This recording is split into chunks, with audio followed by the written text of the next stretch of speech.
Hello class, I welcome you all to this session. This session we are going to discuss in depth about industry as well as commerce, which is the classification of various business activity. We have discussed in the last video about the classification of business activity into industry as well as commerce. Now we are going to discuss in depth about industry. Okay. So industries are basically classified into three categories: primary, secondary and tertiary. Now primary industry can be extractive industry or genetic industry. Now extractive industry means if you are extracting from the natural resources, then or you're drawing out from the natural resources to actually get some raw materials for the secondary industry, then it is called as primary industry. Say for example, crude oil is being extracted from the digging holes in under the ground or under the seabed. So you are actually extracting the oil from the natural resources, and that oil you are actually sending it to the secondary industry to actually process it. So extracting of crude oil can be an extractive primary industry. So the product of this industry is directly consumed or used as a raw material for manufacturing and construction. Now this industry is very important because without this industry there is no raw material for secondary industry. Now genetic industry is different. It deals with alive animals, plants and things like that. So examples of this industry is breeding.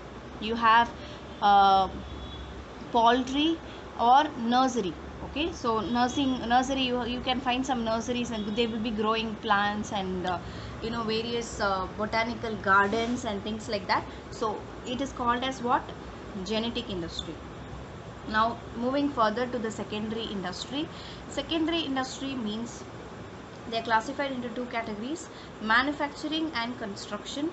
Manufacturing industry means you convert the raw materials that you have got from the extractive industry to semi-finished products and finished products. Say for example, you get iron ore, you extract iron ore. Iron ore is a raw material.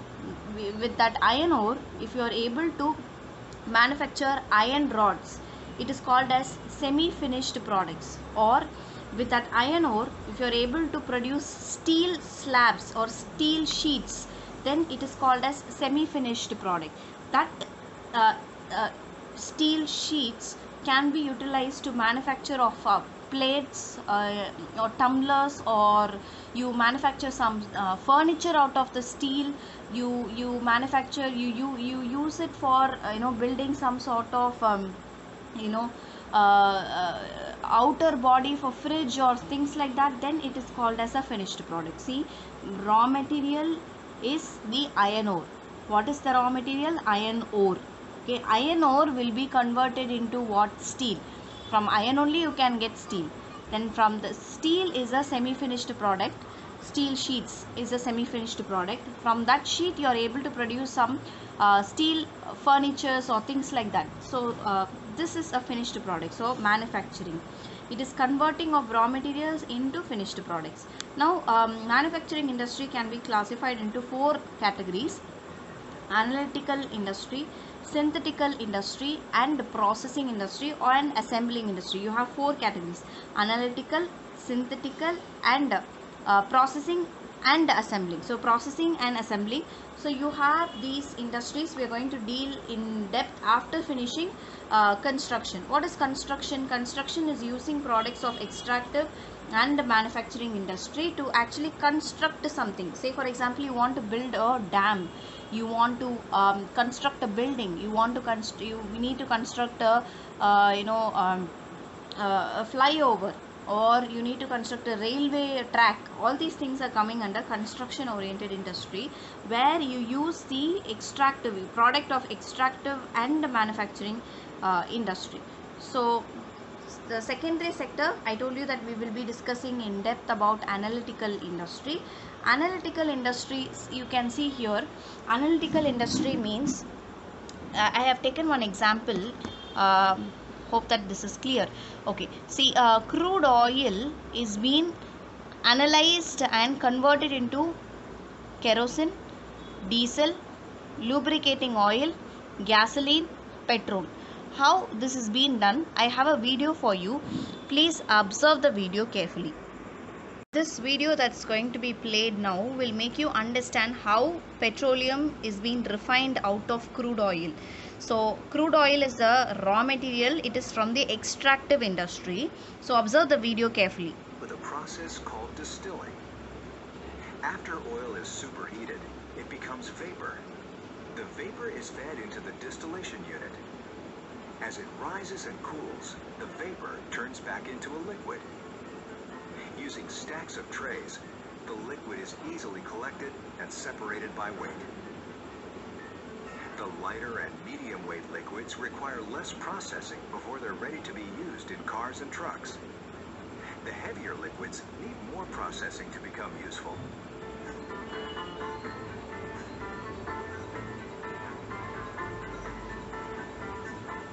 A process called cracking is used to maximize the usefulness of heavy oil.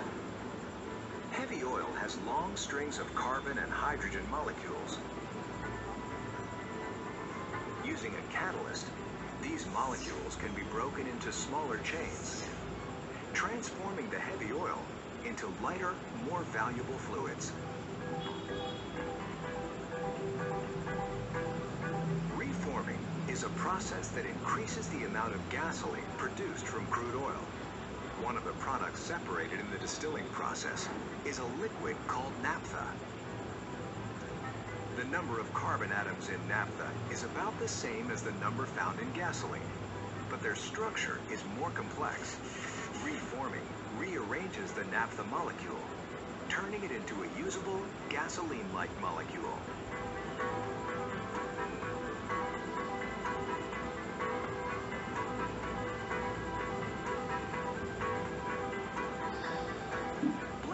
Is a process of mixing different refinery products to make finished petroleum fuels.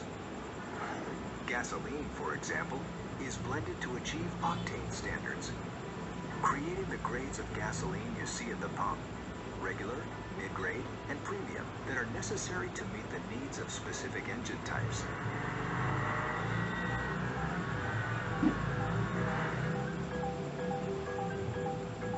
Treating is a process used to produce cleaner gasoline, which helps protect both the environment and our health. Gasoline molecules contain impurities like sulfur that can be removed. When the molecules are heated and come in contact with a special catalyst, a chemical reaction occurs that strips the sulfur away. These sulfur compounds are used as fertilizers and in pharmaceuticals. Nothing goes to waste in a refinery.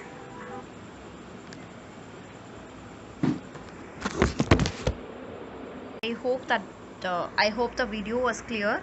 It was explaining how this crude oil is being analytically treated and converted into various products.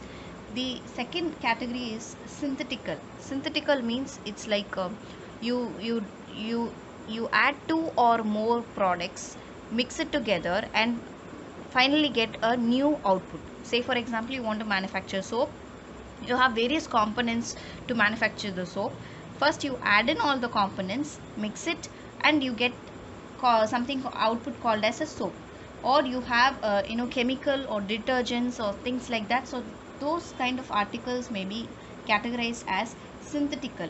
Okay, the processing industry is little different. I have an example for this. See how sugar is being manufactured. Sugar is manufactured with the help of sugarcane. Sugarcane is an primary industrial output. Okay, primary industrial output. Sugarcane is being juiced. Juice is converted into syrup. Syrup is converted into jaggery, and then jaggery will in turn finally converted into sugar. Please observe this one more video. I want you to observe this video. It talks about how sugar is made in the processing industry. Cane sugar has been the sweetener of choice for over 2,000 years. It is used in all types of foods due to its versatility. It enhances flavor, aroma, texture, and browning. It also helps retain moisture and preserve freshness. Sugar starts with sugarcane, a tall tropical grass that can grow up to 20 feet high. When it is ready for harvest, the tops are removed, leaving the base stalks. Sugarcane is a renewable resource that doesn't have to be replanted to produce a new crop. After harvesting and transporting to the mill, the sugarcane is washed and cut into shreds. Next, huge rollers crush the cane, really hard. This mixture goes down to the separators, where the fibers are removed and the juice is sent on to the evaporators, which are basically huge pots heated by a furnace burning the dried sugarcane fiber. How efficient is that?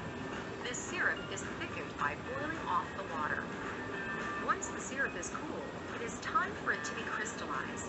To get crystals from the syrup, it is seeded with, well, crystals of sugar. Just a sprinkle is enough to kickstart the process. From there, it is moved into centrifuges, where centrifugal force squeezes out any remaining liquid, leaving, you guessed it, dry sugar crystals. Now the crystals are purified, decolorized, recrystallized, and dried in a large granulator. Next, they are sized by running them through a variety of screens, all to remove any impurities and make the sugar crystals just the right size and color. The end result is pure cane sugar. No bleaching or added chemicals required.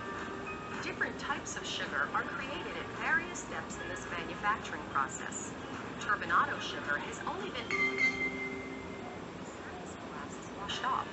Brown sugar contains some of the surface molasses syrup, which imparts that characteristic molasses flavor. Granulated sugar is the last step in the manufacturing process. Now that the sugar is ready, there is one final step before it can be packaged and shipped. Every batch is tested in a lab to ensure that it meets the highest standard of quality, because at Imperial... So I'm sure that you are able to understand what is the process of making sugar. It is a series of successive stages to manufacture sugar. Now we are going to discuss the assembling industry. Basically, it is the assembling various components or parts of goods of various industry. Say for example, computer, automobile. Various components or parts are brought together to produce a finished goods. So these are all called as secondary industry. Now we are going to discuss the tertiary, that is service sector. Tertiary is nothing but service sector. Service sector, there are about few things you need to focus on. Tertiary is an auxiliaries that is complementing the trade, that helps in conduct of trade. So tertiary industry can be classified as communication, transportation, banking, insurance, warehousing, and advertising. Okay, so commerce is being evolved as trade as well as the auxiliaries to trade. Now auxiliaries to trade, just now we have discussed. In the next video we will be discussing in depth about what is commerce and what is trade and what is ancillaries to trade. Keep learning. Thank you, class.